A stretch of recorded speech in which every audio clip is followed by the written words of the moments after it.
Now, what does rapport mean, and what does it mean to build rapport with someone? Rapport is a close and harmonious relationship in which people understand each other's feelings or ideas and communicate well. As an example, we say, Sarah was able to establish a good rapport with the children. Think of those people around you. Why are you open to share your stories, your ideas and feelings with certain people, but not all people, even if they are siblings?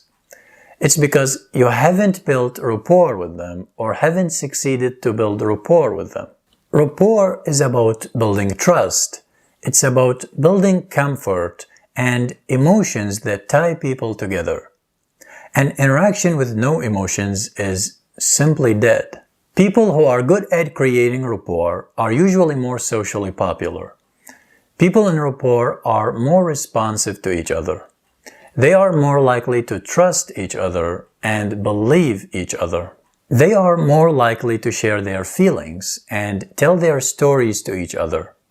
They are more willing to spend more time with each other. Rapport helps in building attraction. But rapport itself is not enough to ensure attraction.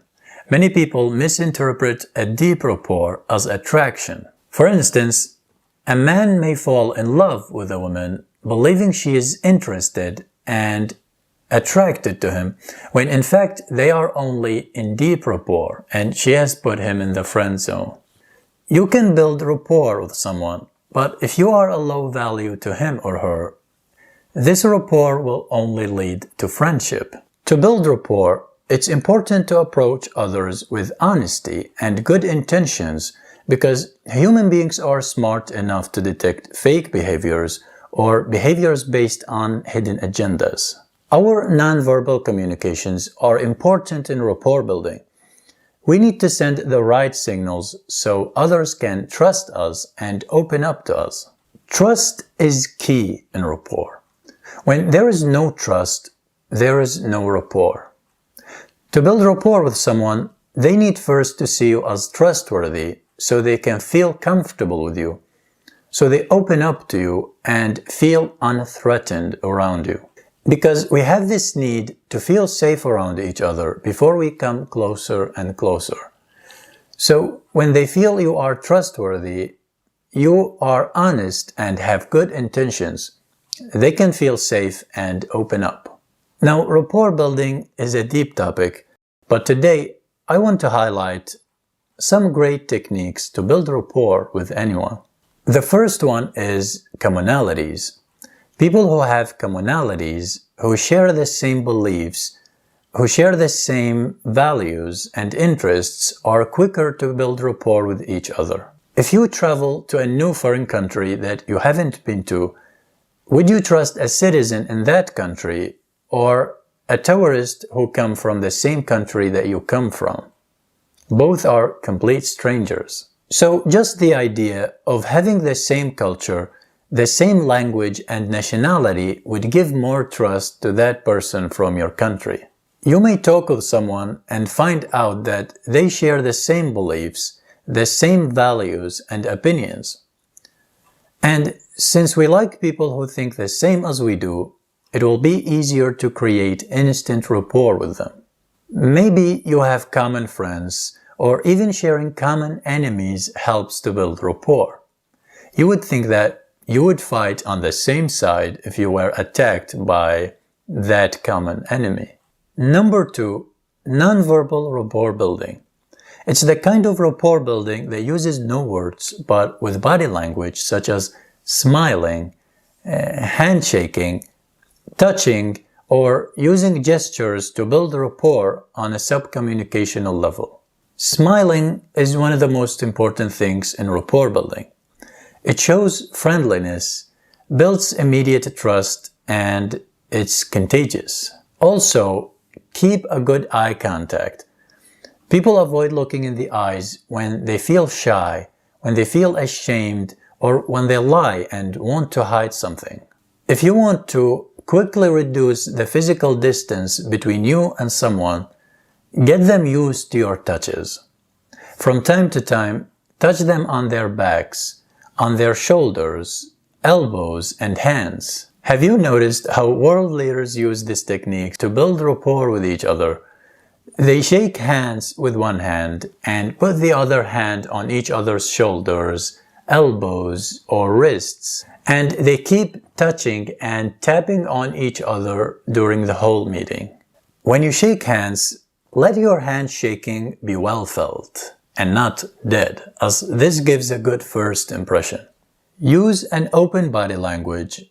People are more likely to respond to you when you have an open body language as opposed to a closed body language. Technique number 3. Ask the right questions. As a rapport builder, you need to stand out from the crowd in the way you ask questions. We need to ask questions to people we have just met to get to know more about them. And the quality of our questions can determine the quality of our interaction and how we get along. We want to avoid the typical and boring questions that everybody starts with because they don't create a good rapport. We want them to talk emotionally and show them that we understand and they will like us for it. You want to avoid questions such as, "Where do you live? Do you come here often?"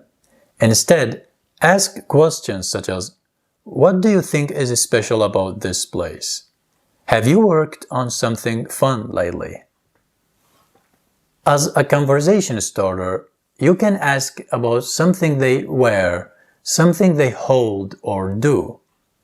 Start with a relaxed body language and let your question be genuine. For instance, you can ask them where they bought that piece of clothes or what kind of game they are playing.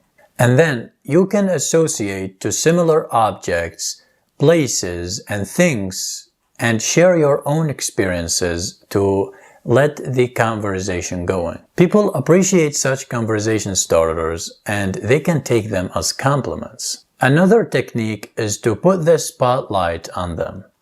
One of the best ways to build rapport with someone is to make them feel valued and respected. Many people make the mistake of spending most of the time during the conversation to talk about themselves. So put the spotlight on them. Listen to them. Find out what they think and what they feel. Let them talk about their interests and what they love. Everybody is passionate about something, and people like to talk about what they are passionate about. Even if you are not interested in what they love, be patient, because there is nothing worse than interrupting someone who is talking about their passion and what they love. Also, learn from them. Everybody has stories to tell and things to teach. Ask them about their opinions or let them share their tips about something. This will make them feel more valued and respected, and they will like you for it.